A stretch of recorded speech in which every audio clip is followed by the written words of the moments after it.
Good day. This is Plain Talk. I am Philip Edward Alexander. Joining me today is a man who you can really say needs little or no introduction. He is himself already a brand, an icon. He is nationally known, well respected, a former captain of the army, a minister of national security, and now our rock star police commissioner, Gary Griffith. Good afternoon. I don't know about all that, Philip, but always a pleasure to be here. Yeah? So when we come back from this little opening, we will be going into a list of issues that people have sent that they wanted questions asked to the commissioner when we come back.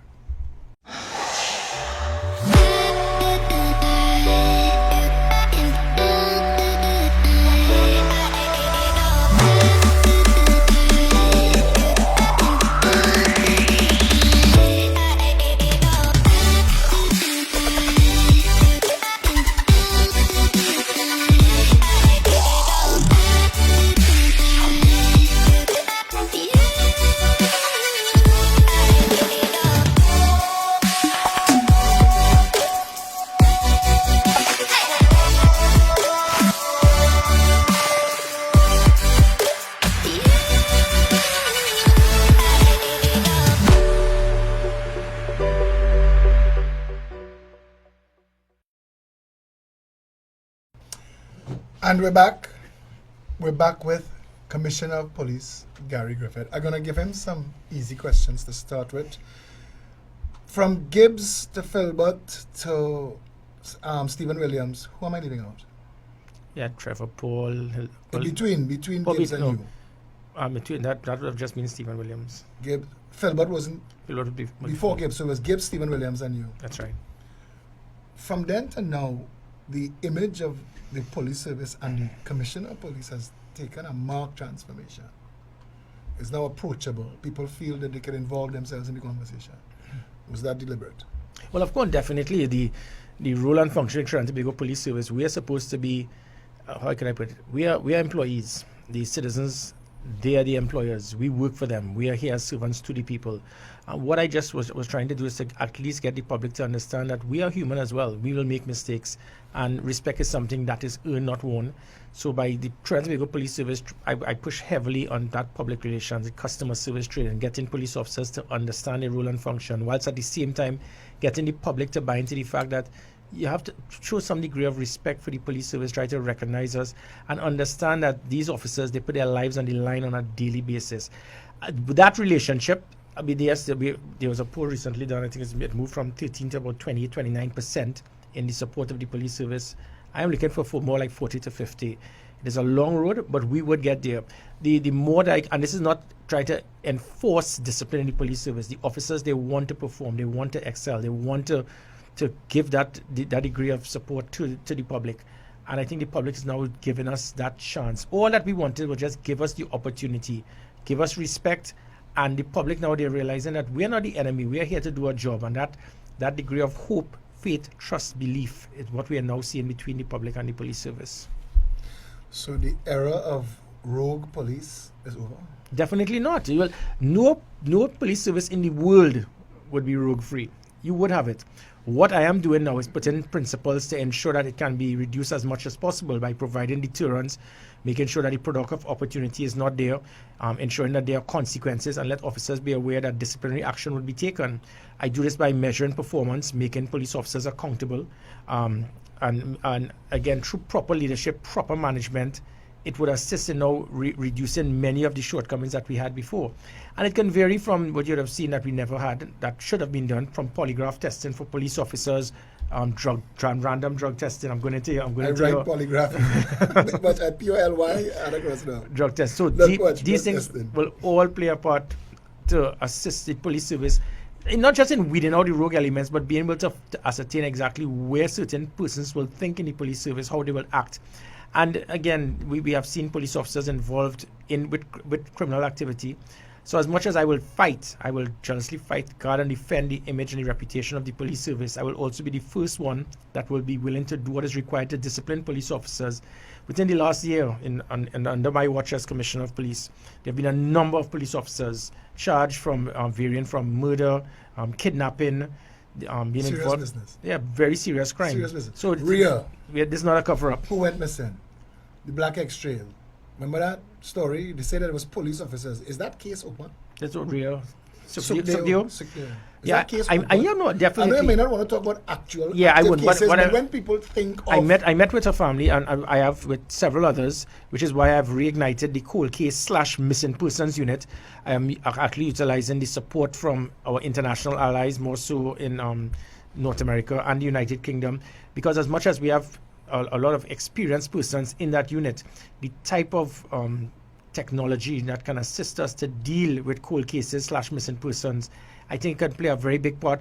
It may not be to solve it, but at least we can bring some degree of closure. And many times you have families, they want to know what is going on, and there's no one to turn to in the police service. But so by having a specific unit, it will allow these families to be able to have the access to get in contact with this unit on a regular basis. They might get more information that can assist us in assisting, that will be able to assist us in dealing with, put in some degree of closure to direct us to see what we can do to solve the case. So the antiquated and competent image, you're changing that. The idea that we don't have the resources, we don't have the machinery, we don't have the intelligence gathering It's all, yeah. capabilities, you're dealing with that.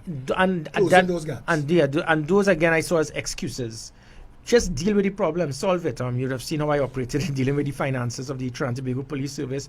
You got the money? I got it all, and every single cent. So the police officers who have a problem with, especially the SRPs, who are raising a fuss about the fact that they always get paid late, is that going to change? That is something that has nothing to do with the goods and services. The little sparring session that I had dealing with goods and services, thankfully the Minister of Finance, it has been rectified. Dealing with the issues with the SRPs, that, Philip, is a typical example. Not under my watch, we are going to have the situation what we saw of the day of total policing, for example.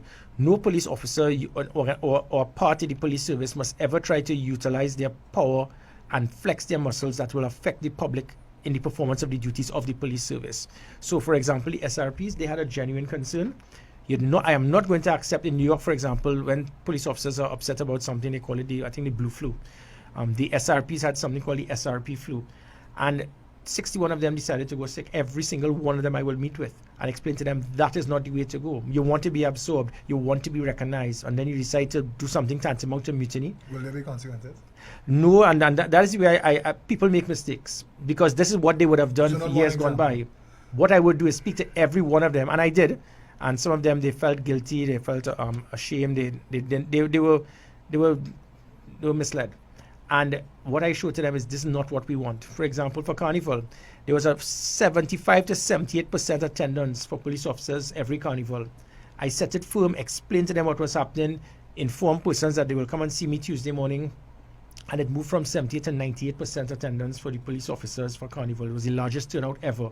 130 were absent, and that were not absent, and that was based on someone genuine sick leave and so forth. Your numbers. If you have your numbers correct. But people are going to wonder, because there was a culture in the police service, and that culture earned it a reputation, and you've been changing that quickly. But what has been the pushback from the police officers themselves while you try to change that culture? People fear change. Any organization would fear change. In the mid-90s in New York City, when there was the massive transformation to change the image of NYPD, they were known as pigs. Within 2 years, they became known as America's finest. And there would be their pushback. But by using those principles I spoke about, good leadership, good management, measurement of performance, and accountability, officers started feeling a little reluctant, but then they understood this is for the better good of not just themselves, but also the country.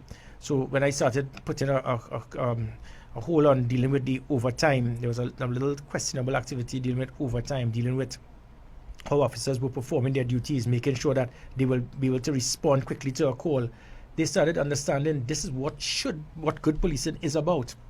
So initially there would have been some concerns, but I think the only persons who are upset now are those questionable elements in the police service, because I am now squeezing it and it's making it more and more difficult for them to be involved in criminal activity. So the message the public's supposed to get from this is that those rogue elements, those corrupt officers that we've heard about for all those decades, that's an absolute minority. Definitely at this time, because there are systems now to measure performance, make them accountable, and to provide that degree of discipline and a deterrent. So if I'll give you an example. Many of these officers, Philip, when they got into the police service, they came here they went in there with all the right intentions. But just as the concept of criminology, where crime is a product of opportunity. The police officer, he stays in a certain area in Trinidad for years. He gets to know the gang leader. He gets to be involved in where the weapons or drugs will be coming from.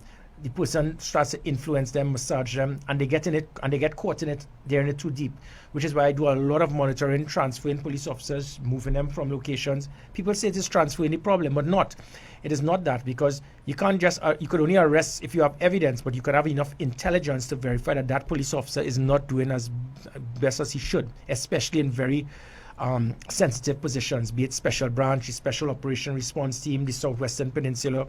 So you will put certain systems through intelligence gathering, polygraph testing, drug testing, and get them away from the problem. So I'm really trying to save them from themselves, and it has worked. The flip side of that, performance motivation, incentivization. Any chances of police officers getting bonuses and rewards above and beyond the call of duty so that they could start to feel like they could make some extra money, because the cry is that the salary is still not enough? Yeah, I mean, even from this commissioner of police, I demanded that my salary be reduced by what, $100,000. My wife's still arguing with me about that one. But for the other officers, they want theirs increased. they want theirs, yeah, and probably and rightly so. Again, when you look at the best practice internationally to what a police officer would receive, they put their lives on the line on a daily basis. So you can't get better than that to want to understand the importance for police officers. If you come to in front of police admin building, Philip, you will see over 40 to 50 odd names on a plaque. Those are officers who were killed in the line of duty whilst trying to defend this country, while trying to protect and serve with pride. So it is a very dangerous job. You never know when something is going to happen. Then when you actually perform your duty, the same criminal elements who have friends will come after you or your family or your loved one. And with that, it means that we should reward them. And what I do not want, however, is for police officers to perform based on that financial incentive that they must get. No, but like the record works well because of the financial value of what's happening there. Would there ever be a time under you as Commissioner of Police where you might consider for successful prosecutions that people could get financial rewards? Because again, it's another way to lead people away from taking handout and bribe. But I have to be careful. I hear you, and it's a good point, but you also have to be careful. I'll give you an example. If it is that you tell police officers, we are going to give you reward, we're going to reward you for giving parking tickets, and then your bumper is just about quarter inch over a white line, you're going to give him a ticket because you want to get your quota to get a bonus. So we must make sure it is measured in such a way that it will not cause entrapment. You have the officers hiding behind the corner of a bar and then jumping out. That is not what policing is about. We are here to provide a deterrent, to enforce the law, but not to entrap persons because we have a quota to fill. When I got into when I became commissioner, I saw that where in Comstat there were complaints that, listen, they're not you didn't arrest enough persons for speeding. So what you do is that you start having roadblocks around the savannah at 10 o'clock in the morning, and then persons were being stopped, just going about, and people were actually driving probably slower than yeah, but that speed limit on the savannah is ridiculous. Well, this is what I'm coming to. 50 kilometers an hour, come Philip, on. You're going at people who are actually cycling, and they were going past the cars. So who instructs to that? Well, again, this is where it comes do you inform the Minister of Transport that this is ridiculous as a speed limit? I do make recommendations. It is whether it is for them to decide whether it is to be amended. What I do is I explain to the police officers, you have to, our job is to enforce the law, but I remember we always speak about this thing with zero tolerance. It's a line that is used constantly when it came to policing over the last few decades. 3 NYPD commissioners came to Trinidad and Mayor Giuliani, and they explained to me that is madness. There must be some degree of tolerance and flexibility. A man who is driving along the priority bus route and his wife is 9 months pregnant and he's rushing to get her to the hospital. You stop the man, you give him a ticket and get him off the road. That is stupidity. You should have escorted him to the hospital. And that's what I'm speaking about. There's always be some degree of flexibility to understand the situation. There'll always be gray areas. That's right. Yeah. Okay, but then also wouldn't body cams and dashboard cams give us the ability to and it has. We are way ahead of the game on that. We have just over 100 body cams. But the dashboard on the cameras of the police vehicles now, almost all of the emergency response patrol vehicles, the task force vehicles, we have the dashboard cam. And with that now, what it is doing is I'm pumping technology into the police service. This is again to ensure that there's a degree of accountability. The police officers themselves could be protected, because there's always this allegations and claims. The little lady with her towel wrapped around her body, the all too wicked lady. She's there. Yeah, she's always prolific, there. Yeah, and by the cameras now, it will show what the individuals they were doing. So it protects the police officers. The dashboard cam, it actually gives live video footage back to an operational command center, so we can see what is happening in real time to assist the police officer. It can also be used admissible in court as well. And the body cameras likewise. So again, and with the 999 system being linked now to an operational command center, being fed to the vehicles. What I'm doing is pushing technology. Shortly, you'll be seeing laptops, notepads in the police vehicles, where you can type in a vehicle number. You can see if the vehicle is a stolen vehicle, the driver's permit of an individual. In real time. In real time. Look at if there's a criminal record. If you get a 999 call to a home, you can then ascertain whether it is that individual has a firearm in his possession, whether there have been 3 domestic violence reports. So you know what you're getting yourself into prior to your arrival at the point. The technology we're talking about here, GPS. You had instituted something like that when you were Minister of National Security through the National Operations Center. Yeah. You're doing that now? It is, again, it is reignited, and that is why we are seeing such heavy visible presence, because what we are doing now through the GPS tracking, it is making police officers accountable. So the perception that you will have years now that you're running through that traffic light to go for the light. So two vehicles recently in Chaguanas, for example, they hit a truck. But then when we checked on the GPS, they were going 145 kilometers an hour on a minor road. So now they must be accountable. In an emergency or no? No, they were actually just racing to get back to the station, and there was no reason for it. They must be made accountable because they have now damaged public property. Likewise, if police officers, we see you going 70, 80 kilometers an hour on Rising Road at 4 p.m., we know that you're using your siren, but we have not sent you out on a distress call. Why are you doing this? If we can know, if it is that we send a distress call to a vehicle and it takes you, and you take too long to get there, it means that you didn't do your job. If you're parked in a certain area for too long, it means you're not patrolling. So through the use of technology, you can monitor exactly where they are and what they're doing. And that's why the ERP now, it's 85 vehicles forming a blanket throughout the country, making sure that every vehicle stays in the area of responsibility and we can monitor. Like a mobile command. Correct, yeah. But the blinding lights on some of those vehicles, though. Right. You want to give people seizures. I telling you, I had to pull over the other day around the savannah and let a police car go because the power of those beams driving was distracting me from driving. Let me clarify. The interesting thing is that the lights that we have, it's the same lights that will be used in most police divisions, services in North America. It's the same light. This is where the difference lies. Is that when the lights are connected to your parking light. So during the day, you'll have the light. When you turn on your parking light, it will automatically dim to avoid that. So this is what I'm doing it with all the vehicles, to have it connected to the parking light. So as soon as the parking light goes on, it will automatically dim. But you want to have that blue light. No, the presence is nice. Yeah, it's a high visibility. It provides a deterrent. But that high visibility is very important to give a degree of persons to feel safe. I could reduce crime. Reducing crime is one element. Again, going back to New York City, in the mid-90s, there was a 53% reduction in homicide, a 61% reduction in serious crime. And for 2 years, the citizens in New York did not feel safe. There was a difference in trying to reduce crime and taking away the perception and fear of crime. So I have two basic missions. So communications is important. Definitely, yeah. The Bill Bratton model. I know you have a relationship with him. Bill Bratton, Mayor Giuliani, Bernard Carrick. You in touch with them now? No, well, I spend more time now with the present NYPD commissioner. I signed an MOU with NYPD, Trinidad and Tobago Police. Yes, so it's the first time ever.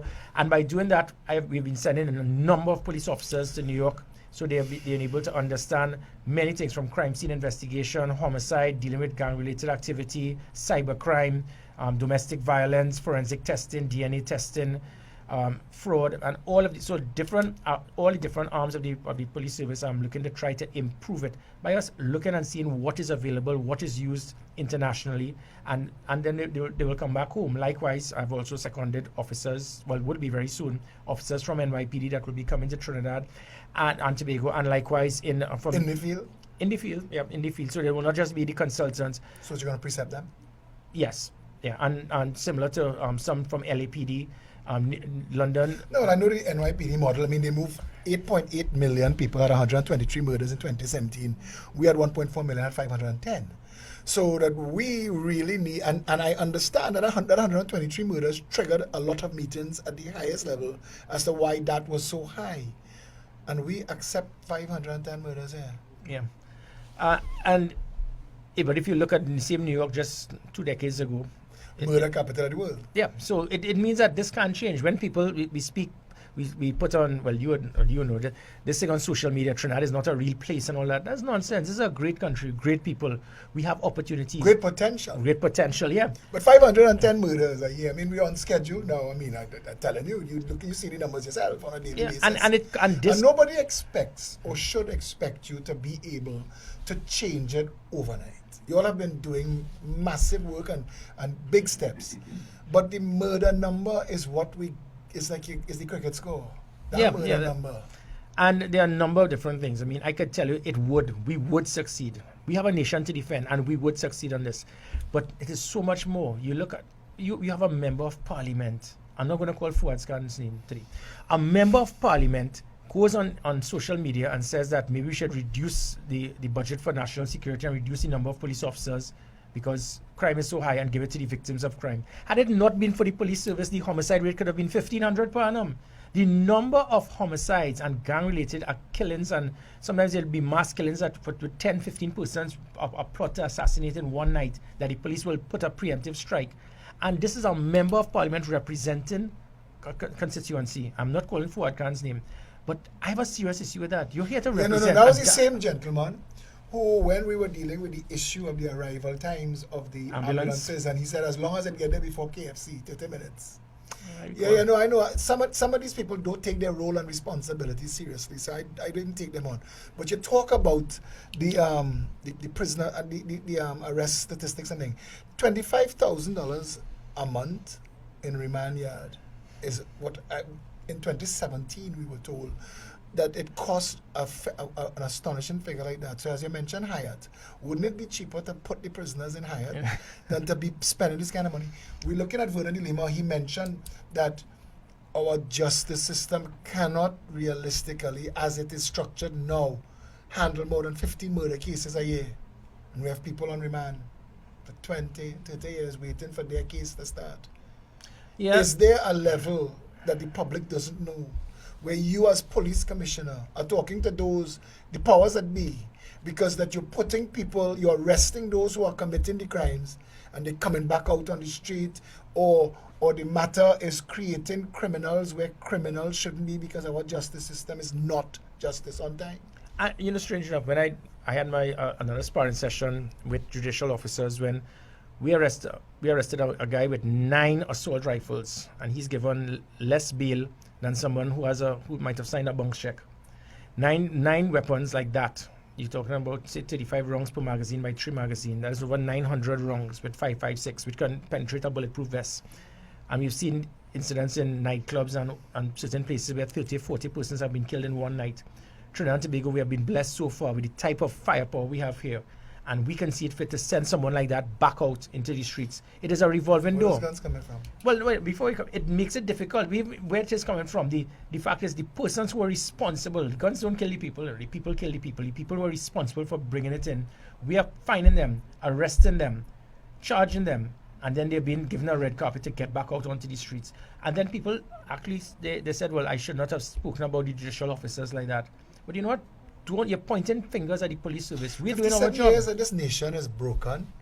If the police service is trying to fix itself, but all of the other players in the relay that makes up the whole law enforcement, justice administration, and justice system, if you're doing your part and then the other part not working, we get blamed, and that is the point. So you will look like you're failing. So we will arrest someone. The person goes in prison, and he still has access to call shots out there, even though he's in prison. It's our fault. The cell phone jammers. No, I can't explain the rationale of what has caused that, but the fact is but we will get blamed. When a community leader is involved in getting gang contracts, state contracts from different administrations for more profit, we get blamed for that. When it is that citizens will know who is the person who was the shooter, and they refuse to come forward and give evidence. And then with no evidence, no information we are getting, the detection rate is low. We get blamed for that. When we have situations, we are arresting persons with firearms, and then they are given bail the very next day. We are blamed for this. So it gives the impression that we're doing all the work, doing what is required, and then when there will be other people dropping the ball. Then, for example, when I was in another place, Philip, my last 45 days, there were 18 odd homicides. So we were going at less than 180 homicides per annum. One of the main things that helped me, apart from the NOC and those things, was the fact that they had a situation that anyone found with an illegal firearm, they will immediately have a one-way ticket to the prison.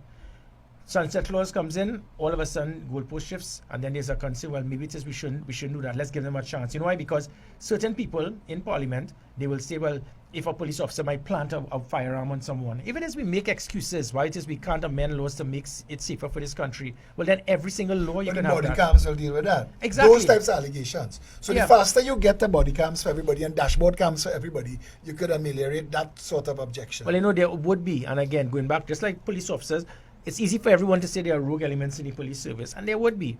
But, you know, there also, they have different type of attorneys. You have criminal lawyers, but you have lawyer criminals as well. You're giving me so many questions to ask now, because matters go before the court, and police officers, a matter take 30 years, and a police officer has to give evidence. Or he leaves. He has to be available for 30 years. Or he would leave. And that's why I need to improve the police service to ensure that we have everything airtight. When you have a hardened defense attorney who is there to protect these criminal elements, because sometimes they are very close with these individuals. I need to make sure that my police officers, when they go out there as the complainants, they are properly trained to understand how to deal with it, to demand that there be no bail. I need to be able to get the politicians to understand, let's do not ever play politics when it comes to national security. Let's do what is required, because the public, their safety and security comes first. We have this perception that I've seen, is that the rights of the criminals seem to have greater relevance than the rights of law-abiding citizens. There's always an excuse why it is you must do something because of to help the criminal, and this is the citizens it always that suffer. sounds ridiculous when you hear a man lost his life in a gunfight in the street, either with other gang members or police, and he have 17, 18, and 21 matters pending. Why is he outside here making mayhem? And that's it. In New York City, there is a system that you should be familiar with. A district attorney takes over the matter from the arresting police officer, and they prosecute the matter. And there may be a time when the police officer may have to give his arresting evidence. But other than that, you don't have police officers sitting down outside the court day in, day out, waiting for a matter. Yeah. Can we ever get to that place? Are we in a conversation at any level between yourself, the government, the justice system, to get us to a place where the DPP would take responsibility for these matters and it not be a police prosecutor? There's constant dialogue, and people say that I usually step out of my crease. I'm not here to play test cricket policing, to stay in my crease and just bat for the whole day like Chandapol and make 10 runs. I'm also not a T20 police commissioner. I'll be wild and reckless. Probably I'm an ODI commissioner of police then. I have to step out at times and stay and do what is required for the better good of the country. So I will communicate with the politicians. I will communicate with the Chief Justice, looking at the flaws we have in the criminal justice system, the DPP as well. I must have constant dialogue on a regular basis for us to improve the shortcomings, because I think you just said it. It's a relay. Just one person is going to drop the baton, whether it is deliberate or not, and everyone is going to will be disqualified. From where you said our justice system makes sense? Well, of course, I will not in any No, but way it makes sense. I mean, the way it is set up, you have to wait on the DPP to tell you if you could charge somebody for an indictable offense. Well, there's benefit to that, to ensure that there's a degree of transparency, and to make sure that no police officer will be involved in something that they will abuse their authority. So it gives you some degree of checks and balances. But remember, this is a very young country, Philip. For 57 years old, we're not even pensionable as yet. So a country of this, we would make mistakes. We're still learning. But these are not just normal mistakes. We're making wild and crazy mistakes. We as a country, we top in the charts on all the wrong things. So when we're asking these questions here, is because the public wants to know. If you hear that there are matters that people have been talking about for years, that a charge was laid and then that there's an investigation, but for 17 years nobody talking about it, so you don't know what's going on, nobody's updating the public, and matters just disappear. Akil Chambers. Well, again, you said cold cases. Cold case. Akil Chambers, we put 25,000 people in the street to march for justice for children, and got the then minister to bring the languishing children's bill and make it law. What is happening with the Akil Chambers case? Is it over? No, definitely not. That case again. But because of the cold case unit that I have, I need something more. I need that oomph to be able to assist me to deal with, again, through the use of technology, DNA testing that we have, that is available in other places. We bring that here. I think it can play a very big part.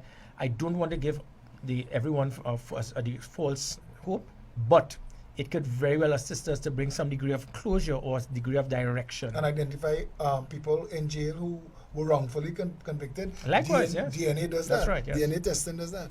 You spoke about the gangs, and I knew that was a bugbear of yours when you were Minister of National Security. It still is a festering sore and growing. Why do we, in this tiny dot in the ocean, have a gang problem where everybody know everybody or everybody knows somebody? Why would we have a gang problem?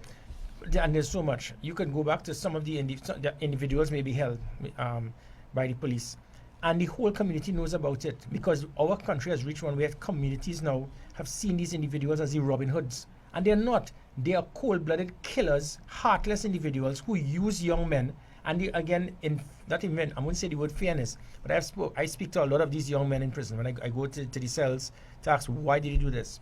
Say, boss, I'm only 18 years old. I have an 18-year-old girlfriend. She just got pregnant. I have no money. Mr. ABC XYZ will give me $500 to transport drugs, to put a hit, whatever. So they see themselves, and this is not to justify it, but we have to get rid of these people, these leaders, these heads, and the community circles around them. So the police will make a raid, and then you'll hear the all your too wicked posse comes out. So they don't see anything. That is why anytime there's a murder in any area, a hotspot area, no one sees a thing. As soon as the police, they are shot at, and the police shoot back at an individual, everybody knows. Everybody knows. But I mean, we can't stray too far into the politics. But when you say it, as you said it just now, we can't ignore the fact that the little 18-year-old boy with his 18-year-old wife, who is 18-year-old girlfriend, who's now pregnant, he can't get a job.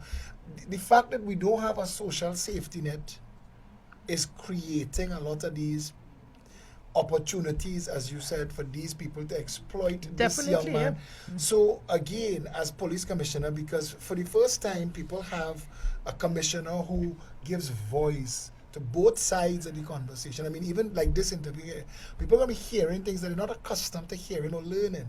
Are you having conversations with the political directorate to address those shortcomings, especially in the at-risk communities? Yeah, definitely, and it's not just the politicians. When it comes to what is known as secondary crime prevention, primary crime prevention is my style of policing: hard targeting, patrols, roadblocks, intelligence gathering, operations, deterrence, high visibility, rapid response. But then there's also secondary crime prevention, where trying to find systems to utilize the energies of young persons away from a life of crime, for them to understand and mold them. I can handle the situation now, but now, as we see, there are 13 and 14-year-old boys who have now becoming gang members. In the next 5 years, we will end up worse than Jamaica if we don't deal with it immediately. So that's a social issue. NYPD, they have something that they dealt with this. So it's not just good policing from law enforcement in New York that transformed the situation in New York. It also had to do with them being able to interact with society. It is known as ceasefire.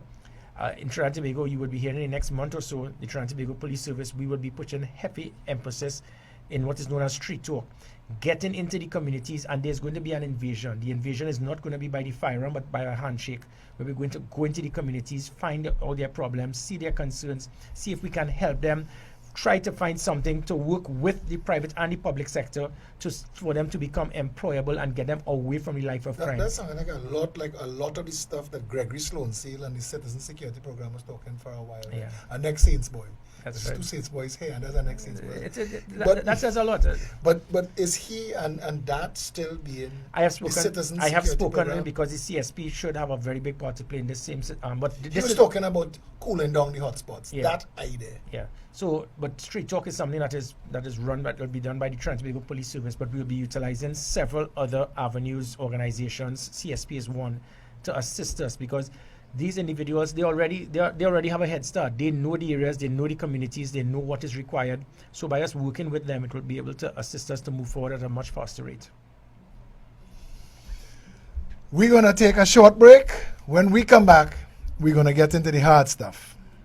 Make a toast for your mother, a toast for your wife, a toast for your birthday, a toast for your life. Make a toast if you love your jelly more. Make a toast, Coca-Cola around the world. Make a toast, raise your glass and quench your thirst. Make a toast, if it's life you love the most. Hey girl, twist up the cap.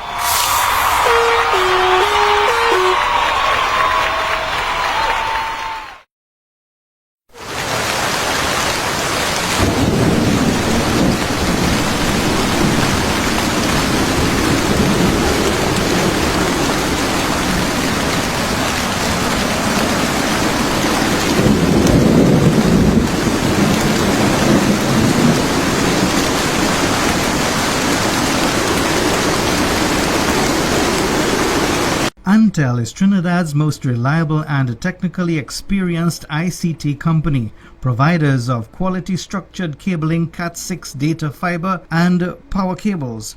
We also stock cabling infrastructure basket-type cable trays for server rooms and data centers. Antel also installs and maintains video security systems including cameras, alarms and electronic entrance locks for businesses and residential properties. Call Antel 674-1406 or 783-9250.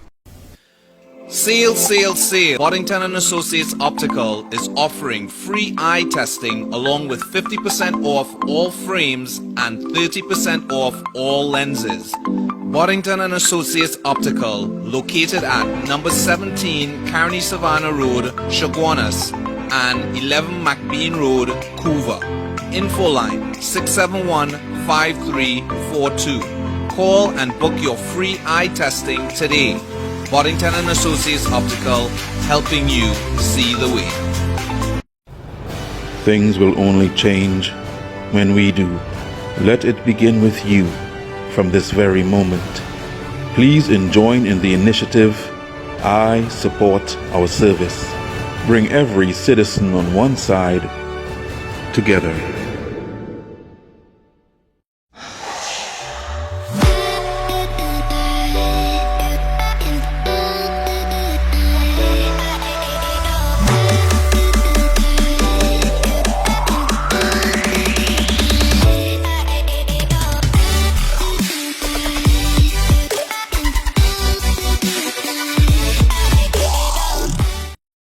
Back, you're watching Plain Talk. We're here with Commissioner of Police Gary Griffith. As we continue the conversation, one of the questions that seems to always follow every success that the police service makes is the issue of white-collar crime and corruption. Because everybody seems to think that you could be a superhero at the lowest level of society. I mean, and that's how they're going to look at it. And that so many people, we live in a country where so many people talk so much about the amount of corruption and drug trafficking that takes place in this country. When you were Minister of National Security, we had the Canada drug shipment, the Norfolk, Virginia drug shipments. We still have as our legacy the $600 million from Monas. What is going on there where that is concerned, where the people behind those? Recently, a high-profile member of government, a relative, was arrested with drugs, and we seem to always catch the small fish, but no big fish. I'm Do you glad need big fish nets? No, I don't. I'm not going to go witch hunting, Philip, to satisfy the concerns of some. What I can say is that regardless of who the person is, political affiliation, race, creed, geographical location, it is irrelevant to the Trinidad and Tobago Police Service. Remember, you always I don't know what it was with this Westmoreland. Westmoreland has always been the name. Oh, you don't ever go in with Westmoreland. Well, I reached Westmoreland. Then they said, no, but you don't ever go in the east, in the posh areas in the east. And we did it with Valsain as well. And I didn't find Westmoreland and find Valsain to satisfy person's concern. That was the intelligence that I get. And when I get the intelligence, I can then set up proper sting operations to lead. And there have been situations you'd have seen recently, persons in high office, be it political or not, And those things, it will be relevant to me. I am not going to go witch hunting. What is very sad is this country is so, and I try not to be political in any way, but I have to respect the views of persons. But what is amazing is that it seems that every single thing in this country is based on politics. I arrest Mr. A. What happened to Mr. B? No, well, Gary's a PNM. When I arrest Miss B, Gary's a UNC. And this is amazing that No, but every single decision, but it would be They nice see it through the lenses. of politics, and I don't. I have never seen everything in yellow or red. I see it in red, white, and black, and I see it for what it is. And probably that has been my biggest downfall when I was a politician. I've only been in politics, in active politics, really and truly. I was mentioning to you before, just about 4 or 5 years I've been in politics. But you were a very political soldier, though. There's a big difference. That is correct. So good. So they know your name long time. Yeah, long time. They know Gary. Yeah. So what I have done, again, dealing with white collar crime, we had 4 units in Trinidad and Tobago Police Service. We had the Cybercrime unit, we have the FIB, we have the ACIB. You now have the ACIB. Yeah. Yes, well, the ACIB initially was Where under was the ACIB when you became commissioner? It was under the Office of the Attorney General. Did that make any sense to anything, to anybody? Where was the separation of powers when that decision was made? Yeah, well, there was probably a reason, for whatever strange reason, rational behind it. Then, the good thing is that I come forward, whether it is to speak to the leader of the opposition, the Prime Minister, Attorney General, stakeholders, people in the private sector, explain, listen, we will see shortcomings in our country. Let's just find it. Let's rectify it. Certain things are so simple. I remember when I was minister, I think this is the only country in the world that if a child has a yellow camouflage toy or a lady with a blue camouflage short pants, it should be arrested. And it was a blatant mistake that was made, because camouflage is not a crime. If you use camouflage to imitate someone, how could a child with a yellow camouflage toy, how could that be against the law? And you speak about these things, I write to try, because it makes it difficult for the police. We have to arrest you for something that, and then tourists will come in. Absolutism. That is when everything is an absolute issue. Because camouflage shades. Yeah, because there was a misinterpretation. The law under the Defense Act, Chapter 1401, says it must be in the resemblance of the defense force. So you have probably about 20 countries in the world where camouflage to imitate the protective services is a crime. But I think we are the only one in the world that any degree of camouflage is a crime. But are you giving police discretion? You spoke about definitely. You spoke about a matter on the bus route, and speaking about camouflage. So you have to. I mean, police officers have the power to arrest and detain. So they could cause some inconvenience in your life. They could charge you, cost you money, cause you the inconvenience of having to go to court. So you're going to need officers who can have and exercise a certain amount of discretion. Definitely, and it must not be a situation where they try to victimize individuals. They try to be political. They try to impress individuals. I am not here to impress anyone. I'm here to do a job, not to make friends. There was 5 polls done over the last year pertaining to Gary Griffith. The TV6 people meter was 78%. The Nigel Henry was about 78%. We did online with over 1,500 persons, which was a 4% margin of error. Online was 75%. The call-in was 78%. Another organization had it at 88%. But I can tell you, I will give up all of that in a heartbeat. Even the bandits like you. Even if it goes, if I want that support to the police service, not myself. Well, having support for myself like that and not the police service, it means that I would have failed. Stephen Williams, when he was acting commissioner of police, I went to a symposium at the Chamber of Commerce on drug trafficking. Your friend who wrote this book, Drug Trafficking in the Caribbean, Darius Figueroa. He was there, Renee Cummins was there, Stephen Williams. And when they opened the mic, that was the head table, when they opened the mic, I asked Stephen Williams, as commissioner, would you say that the fraud squad, the anti-corruption investigative bureau, and the narcotics squad are properly set up and funded?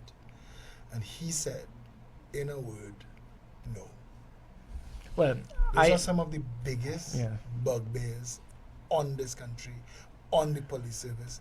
The idea that bigwigs cannot get taken down. Well, Will that continue? I think what we have seen over the last few months, what happened under his watch may have been, I am getting what it is required by the ACIB coming under the police service, really white collar crime unit. As I said, you have the fraud, the FIB, the ACIB, and the cyber all under one body. So there's proper sharing of information, properly funded. We are getting what is required. Forensic accounting, yes, capacity. Yeah. Well, we're not going to get everything immediately. But you're going forward. But we are going forward, and you would have seen it by what we are doing. I mean, I am dealing with many major cases at this time. I can't obviously reveal, but there's a lot we are getting. We have a lot of work to do. I'll give you an example, Philip. When we go back to homicide, in London, if there's a homicide, at least 15 police officers will be assigned to that one homicide. In Trinidad and Tobago, for every 15 homicides, one police officer has to deal with it, and it gets it and makes it worse. So because of that, it makes it difficult for us to succeed. The less homicides, the more police officers can start dealing with the homicides. So it's in a very difficult situation, but it can turn around. I give you the assurance that I will continue to state what is required. It is not that I intend to step on toes, but I have a job to do. And if it is that somebody has to bell the cat, I will do it. I will do it in a very diplomatic manner. But persons must not stop this complex that you feel that you could say what you want, but don't say it about me. It goes right back to a very important point. Everybody wants, most people, they want crime to be reduced, but it mustn't affect me. So always. Yeah, and that seems to That's be the issue. laws they want enforced and not the laws that they break in. That's right. And that I find is amazing. It's a hypocritical stance that Trinis take here, because we're quick to defend wrongdoers if it falls in our camp and know how to name. But I wanted to ask you this question here, right? Parliamentary privilege insulates people from you and the Trying to Make a Police Service by what they say, what they do. Can you commit a crime in the parliament and have privilege attached? Be careful. You're not going somewhere. Philip, this is a hard question. You're not going somewhere with It's this. all based on the circumstances. It's all based on the situation at that time. There is a law that gives parliamentary privilege. Is it absolute?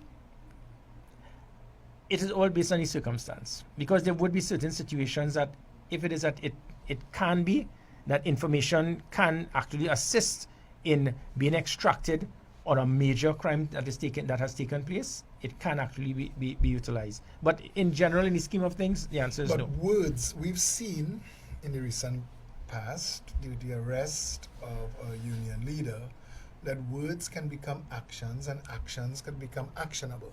Correct. But I wasn't in Parliament when it was said. But I'm saying that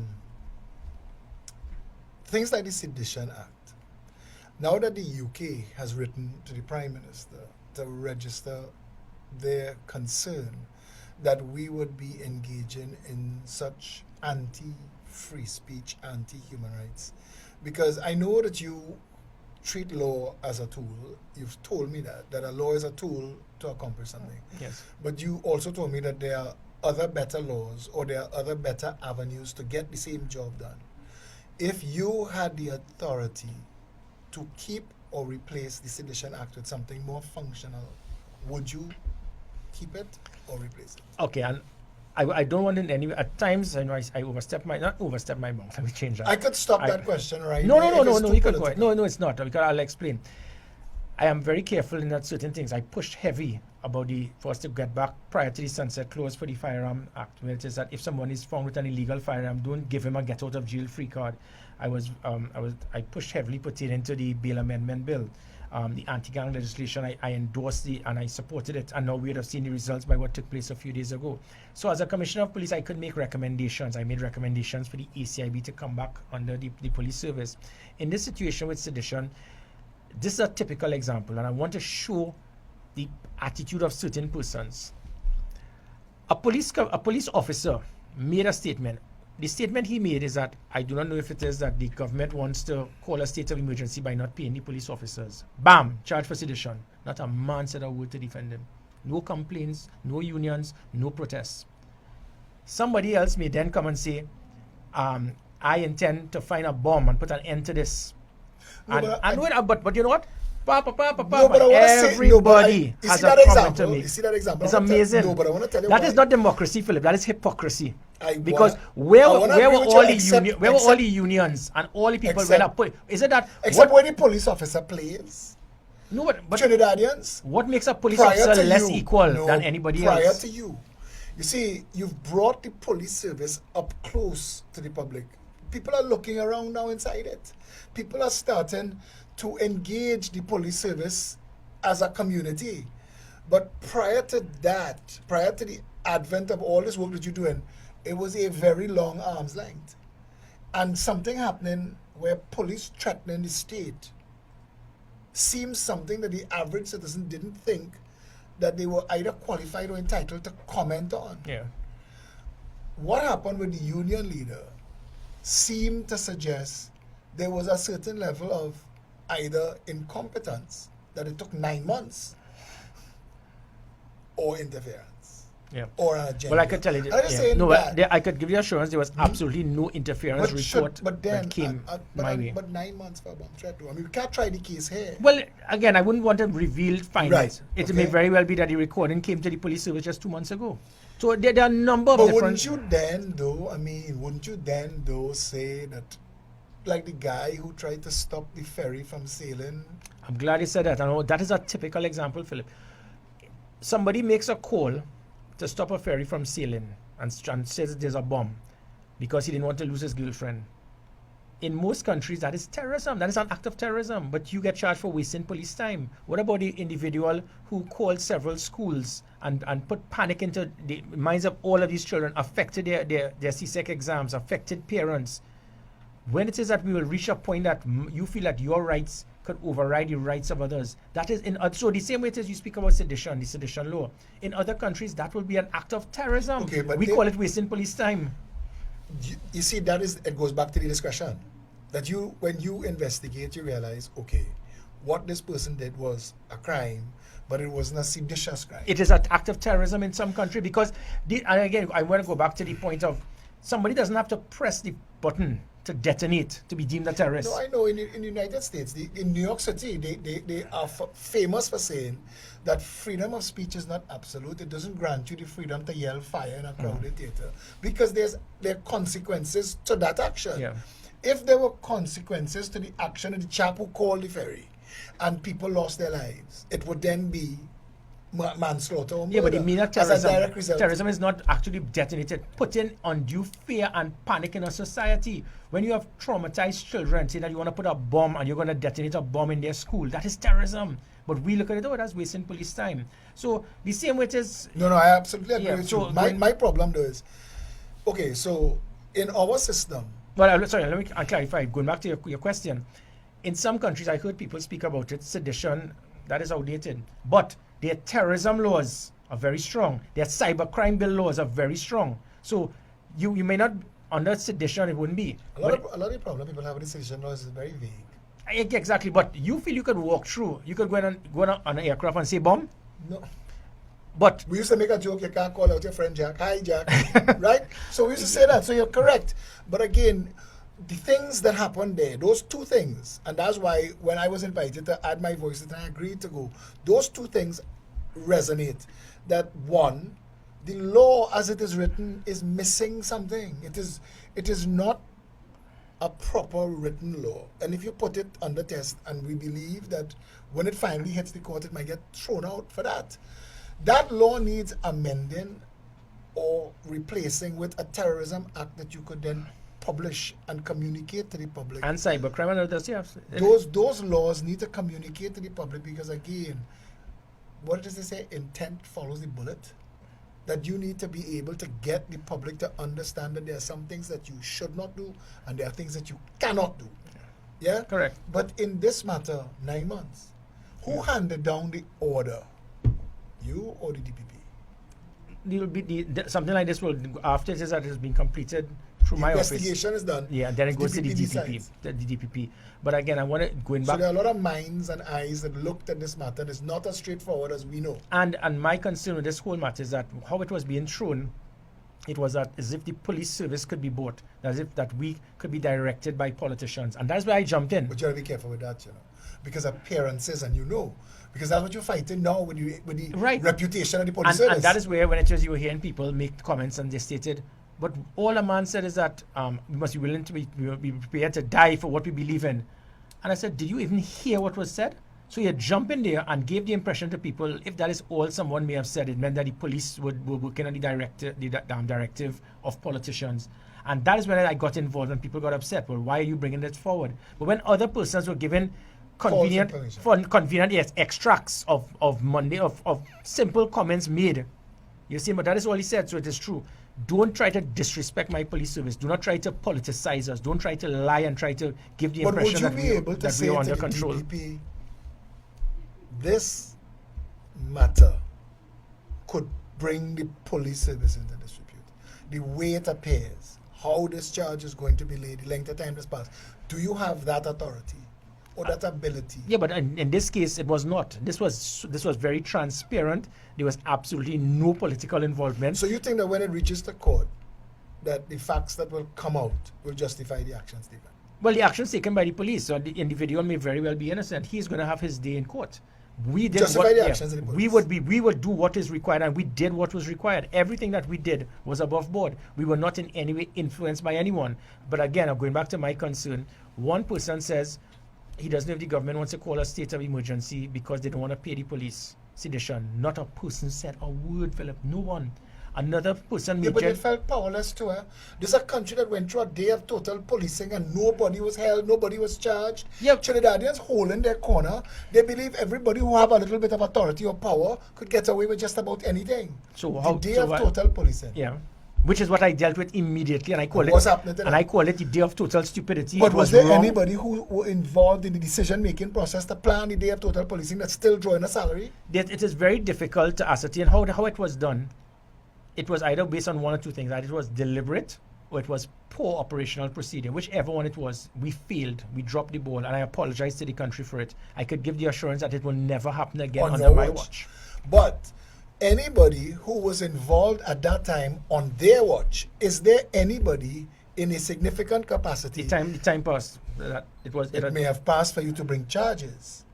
But should they still benefit from being in senior positions of the Trinidad and Tobago Police Service when they cannot do this again? No, after it was, there was nothing to verify that it was based on sabotage. It was based on a deliberate intent, and that was it. Because a situation like that, nobody will talk. What will happen is that several different places roadblocks simultaneously. I mean, we weren't born yesterday. Somebody dropped the ball, and this is where it is. We had the National Operations Center had it been working as effective as when we were there. Immediately, the Commissioner of Police, the Chief of Defence Staff, the Minister of National Would have had Security intel would have action. known within 5 minutes Yeah. what was happening, and Yeah. immediately you'd have triggered. And that's why, because we have a National Operations Center now, we have operational command centers, we have GPS tracking, we have live Back being up fed. now? Yeah, well, As operational as it was then? yes. So by that happening now, I will find out anything that is happening in the country within minutes, and I could immediately take action to prevent it from continuing. Right. This is the last of the big ones, but this is the big one. The drug trade. The illegal narcotics trade. The illegal, the money laundering trade. Is the police service now functionally set up to be able to manage that? It is ongoing. I can't say that there are many things that we have ignited to try to peg it back as much as possible. And it has affected a lot of persons in the relevant trade.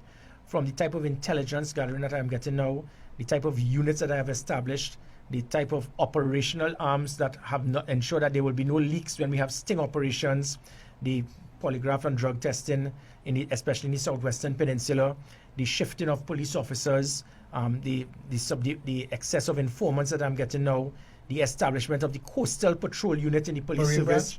Marine Branch, tomato, yeah, Coastal Patrol No, Unit. I just want to know. Yeah, the because Marine that's what Branch, they know it as. yeah, the Marine Branch then. The implementation of drones that can turn night into day and monitor everything within miles without you seeing all The of these jurisdiction things. of the Coast Guard. You come back to your drones, but I want to know the jurisdiction. Where does the Coast Guard end and the Marine Branch start?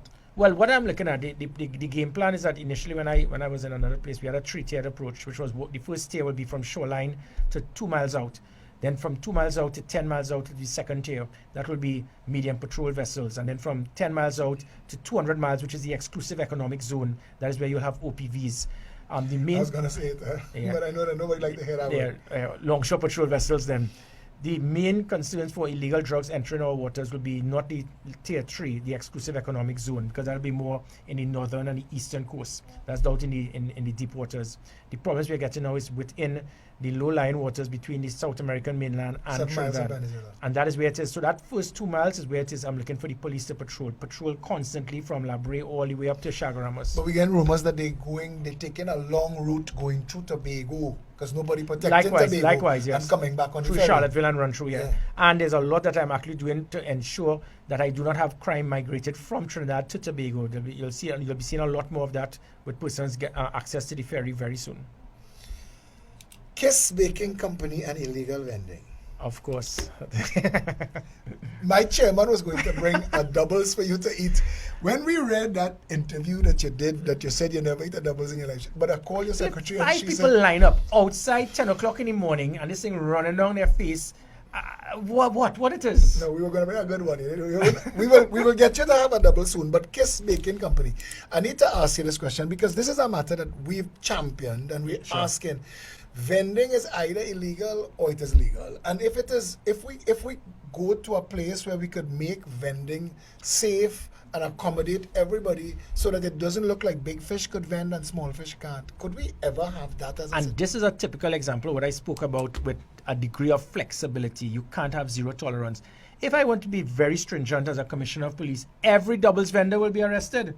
Every man selling a newspaper will be arrested. Every lady selling shark or hops and ham somewhere on the side of the street or selling sweeties. But they've been all of these, situations. I know, and this is why I speak to police officers. You have to put a degree of flexibility. They will all be breaking the law. I will have to arrest every single one. What I have said is that we have to must have a degree of flexibility.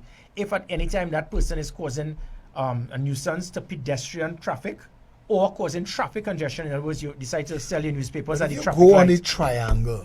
Philip, you Chase give me the Village. names, you give me... Triangle, Chase Village, there are 2 Kiss vendors in the road. It has been noted and I will deal in with the it. road. Now you see, and I want to say this here because people think that I am targeting Kiss and I'm not. But it just looks, because a lot of these small bakeries that contact me, they say that this is guerrilla marketing. If we were to shut down our big bakery that we paying all our staff and our rent and all this, and we just come out in the road too, would that be okay? And you are the one to instruct them by the actions of the police. Yeah. And again, as I said, if it is that because of our situation, I could just go and just start arresting persons left, right, and center. There'll be hundreds of persons arrested, from the doubles vendor, the newspapers person, these guys selling his but water is there an at the traffic official- light.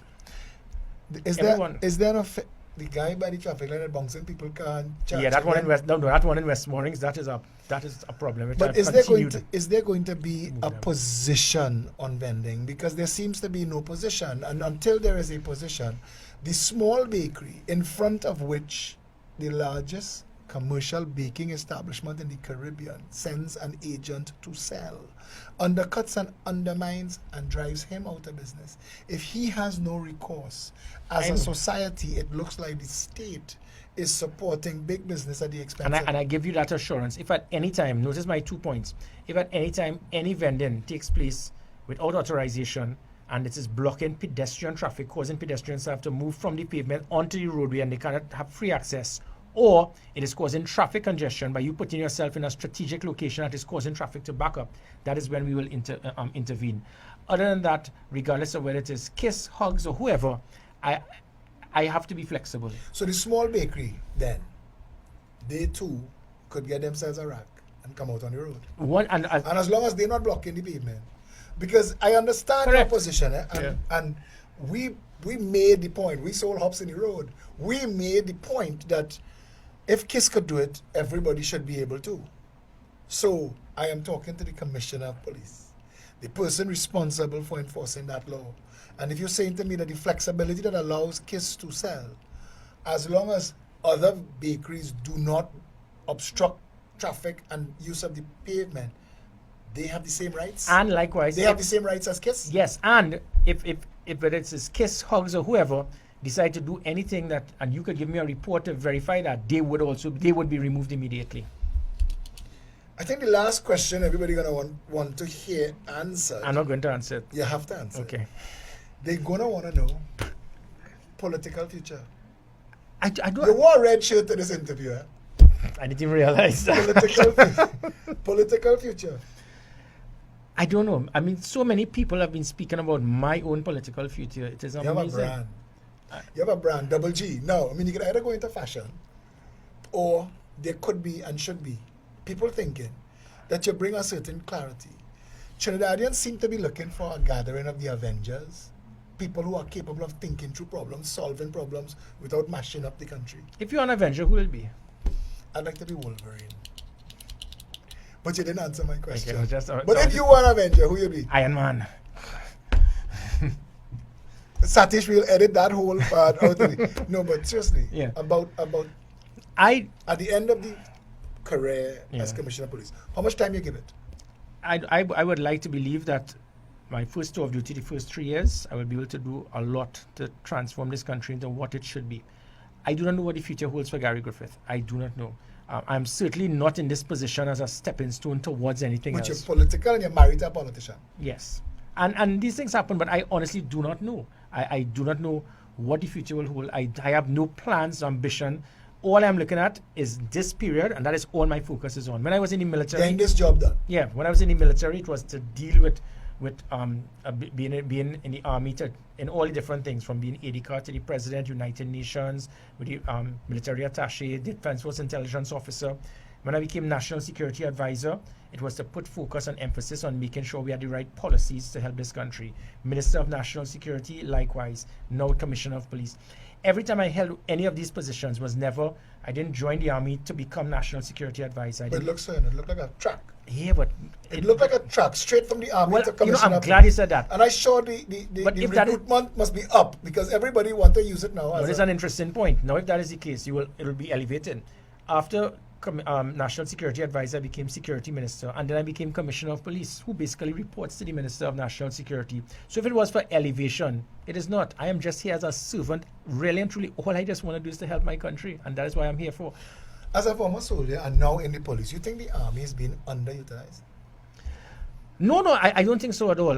People don't seem to There's- understand what is the purpose of the army. Yeah, all persons need to do is to remember, had it not been for the Defense Force in 1990, we would still be recovering. The Defense Force were able to do what was And required. that's what the defense force is for. Well, no. There are a number of different things. They're also not just an aid to civil power. It is to assist us from external aggression. But what they're doing right now, the Defense Force has a massive role that they are playing, that they do on a regular basis with the Trinidad and Tobago Police Service in the performance of our duties. So it is A not. lack of communication keeps the public from understanding these things. So when people make or arrive at a wrong impression, you can't get them wrong, you know.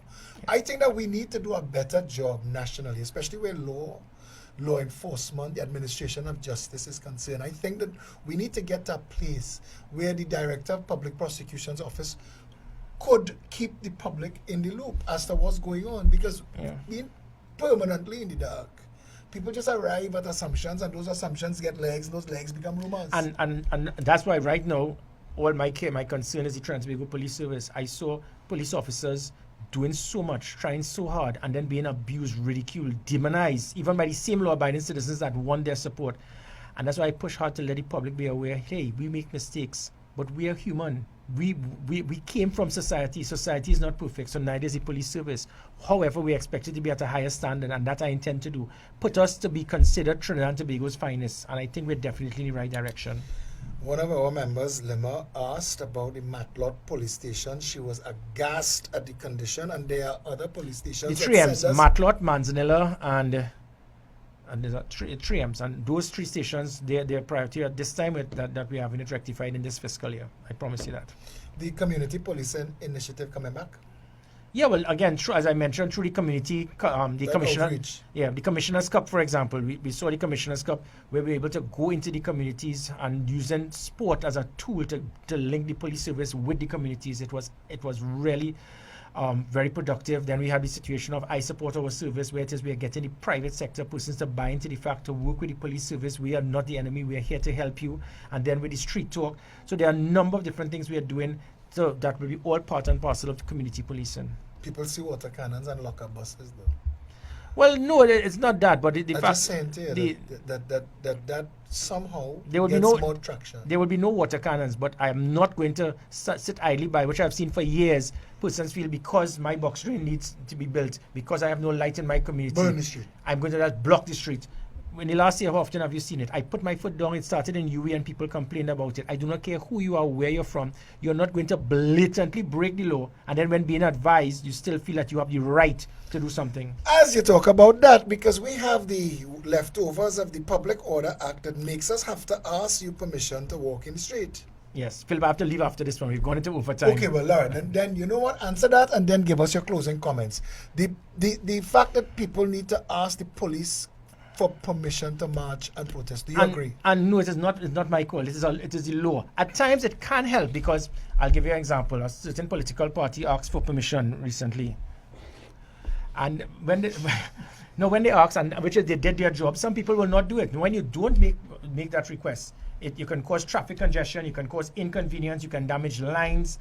A certain party, they asked for permission, and by the permission they asked was from 6 a.m. on a Saturday. I said, no, let's change it to 7. We don't want to inconvenience people. So sometimes it helps. It gives a degree of stability and control. Whereas if not, it will be. I mean, sheer bedlam when it is. I know we're running out of time, but you see, if it's an approachable, amenable commissioner of police, it makes sense. The same law in the hands of a dictatorial tyrant. Which goes back to the concerns people have with the Sedition Act.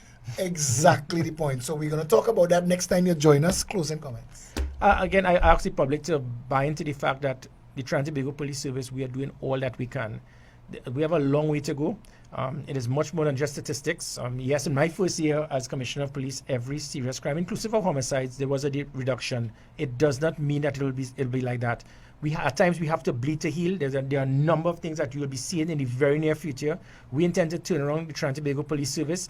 An effective, efficient Trinidad and Tobago Police Service will make this a better country. And this, I promise you, we will do what is required, and we will do it within the law. Not much to add to that. Your Commissioner of Police, he came here today. He makes himself available to everybody, answers the questions. I think it's time Trinidadians and Tobagonians start to return the favor. Let's engage the conversation. Let's see how we could get ourselves to a place where we could make this a better nation we all want it to be. I think that's the goal. I want to say thank you very much, Gary, for joining us. Yeah. Until next week, this has been Plain Talk. Stay safe, Trinidad and Tobago.